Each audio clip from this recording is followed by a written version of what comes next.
What is up, San Antonio Spurs fans? Welcome to TSR Sports.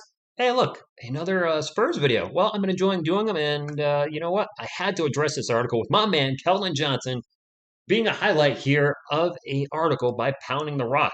Title is NBA execs see Keldon Johnson as a possible breakout candidate for the 2021-2022 season. Spurs fans, do you think he could be a breakout candidate? But what will it take for him to hit that status? Does he have to average at least 20 points per game or more? Or something like 17 and 8 suffice, 17 points and 8 rebounds? Let me know in the comments down below. Of course, spike that like if you like to support the channel, aka thumbs up. Subscribe for more Spurs content. So let's get into the meat of the article. Nice picture of KJ there, smiling. It was the thumbnail as well. Let's drop into it. To start off, they're already talking about a rebuild, and they're right. For the first time in decades, the San Antonio Spurs are entering a full-fledged rebuild season. This is true. As a Spurs fan of a little over about 30 years, the only losing season prior to the last two seasons I had experienced was 96-97 when David Robinson missed all but 6 games. Foot injuries, back injuries. The Spurs were just not good that year. Sean Elliott was also missed a lot of time. So I ended up getting the number one draft pick overall, drafting Tim Duncan out of Wake Forest, and the rest is history, dynasty born. The last two seasons have been something a lot of Spurs fans, myself, and newer Spurs fans who maybe started watching the team with the big three, Tony Parker, Manu Ginobili, of course, Tim Duncan, seeing the team lose, miss the playoffs. This is just weird as a Spurs fan to see them in a full-fledged rebuild, and that's where we are. Whether we want to admit it or not, yes, we like the players on our team, but we don't have a bona fide superstar on this team. We don't have that guy. Or do we? We don't know, because nobody's come out and played like they're that guy yet. Can Keldon Johnson be that guy? Let's continue on with the article. Let's drop into the meat of the article, if you will, or veggie if you're not a meat eater. Johnson will have more runway this year with DeMar DeRozan gone. Now, I want to stop right there immediately. I agree with that 100%. Keldon Johnson, DeMar DeRozan, what were some strengths of their game? Driving to the hoop and scoring or initiating contact and getting some free throws. DeMar better at drawing contact. Of course, he's a veteran. Keldon's a young player. But having two players kind of having a similar game, driving to the hoop, really caused defense, I think, to just kind of made it easier for defense to collapse into the paint and defend KJ or DeMar a little better. Whereas I don't know who's going to start next to Keldon this year, but if it's a three-point shooter like Doug McDermott, if he's out there, that's one defender. You can't just have collapse. You cannot leave Doug just wide open behind the three-point line because he will bury you.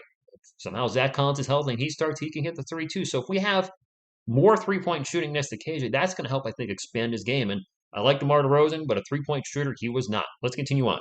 Well, Trent's himself as a starter. I kind of think he already did that last year, but whatever. When he's gotten minutes, he produces. He's vastly improved his shooting. Now, I didn't watch the Olympics, Spurs fans. Did he shoot well in the Olympics? Did he shoot better than he did in his second season with the Spurs? Let me know down there. Continuing on, I thought this was a really interesting stat. According to Basketball Reference, Johnson started 26 games last season where he played between 30 and 39 minutes. He averaged 15.9 points on 49.5% shooting overall and 38% from downtown with 7.7 rebounds in such games. Obviously, Spurs fans, if you play more minutes, your points per game and your rebounds are going to go up.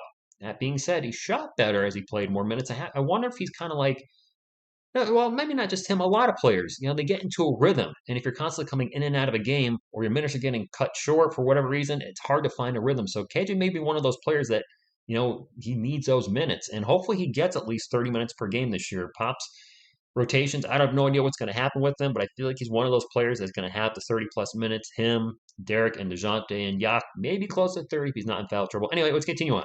After spending more time with Spurs coach Greg Popovich and winning a gold medal with Team USA, together in the Tokyo Olympics this summer, Johnson is primed for a breakout season as San Antonio's starting small forward.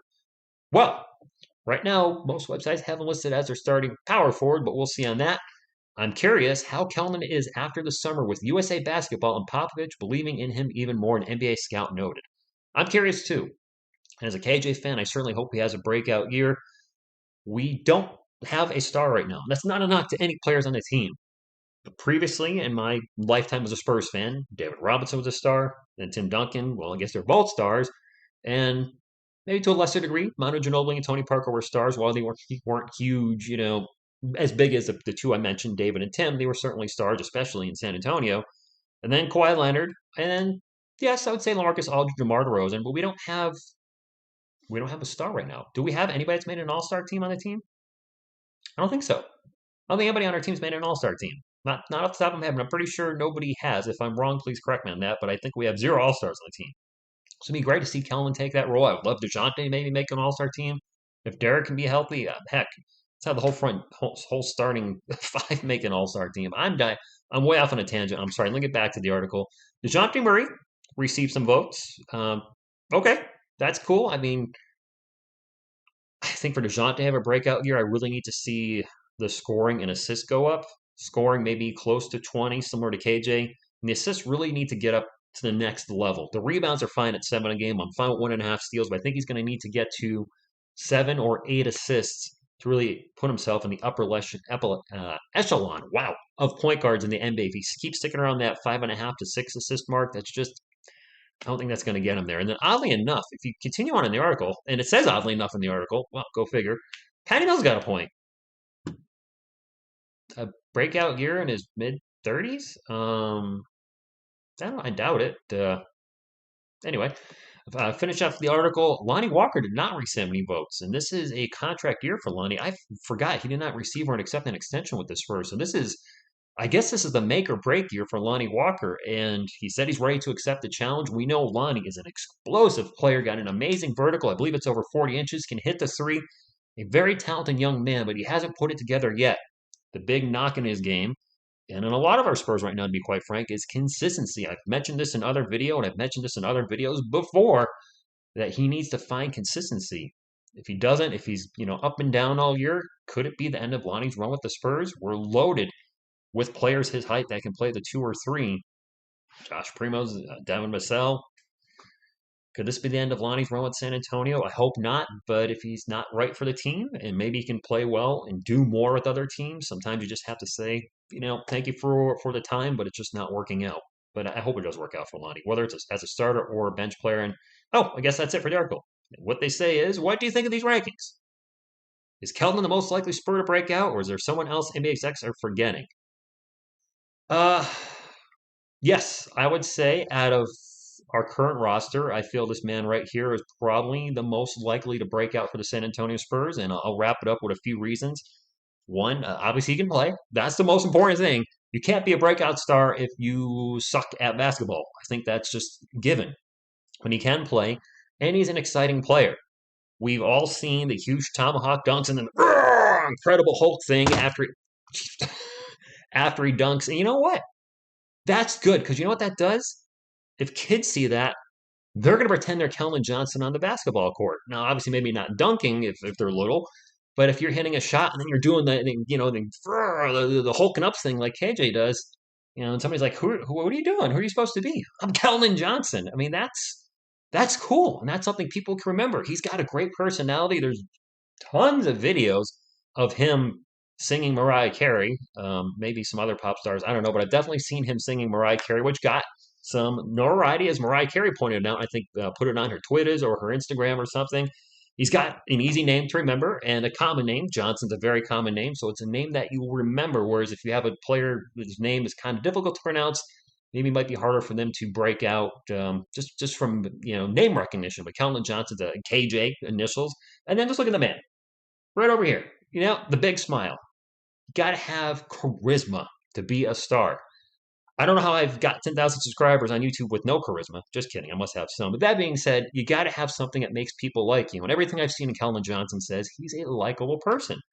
And those, I think, are keys to being a star. But first and foremost, before anything else can happen, you can be as likable as all heck, energetic, do your Hulk thing, whatever. He's got to produce on the court. So what do I think Keldon Johnson can do this year as a starter with the Spurs? I think 20 points per game is very attainable and doable if Pop gives him the minutes. And Pop has shown us with KJ that he trusts in him. A lot of the rookies for the Spurs are getting very small, minute amount of minutes or spending time in G League, HE double hockey sticks. Keldon got some serious playing time his rookie season. Yeah, most of it was in the bubble. Still got minutes. And then was a starter last season, which shocked me, but I was very happy. Obviously, barring something weird happen, he's going to be a starter again this year, and I think Pop will trust in him. And I'd like to see him get DeMar DeRozan type minutes, at least 33, 34. And if he gets those minutes, we've already saw at the statistics that when he's playing 30 plus minutes a game, he can produce, and produce he will. I think it's going to be a fun season. I really hope KJ breaks out and becomes an all-star this year. I want to thank you guys all so much for tuning in. And as always, go Spurs, go!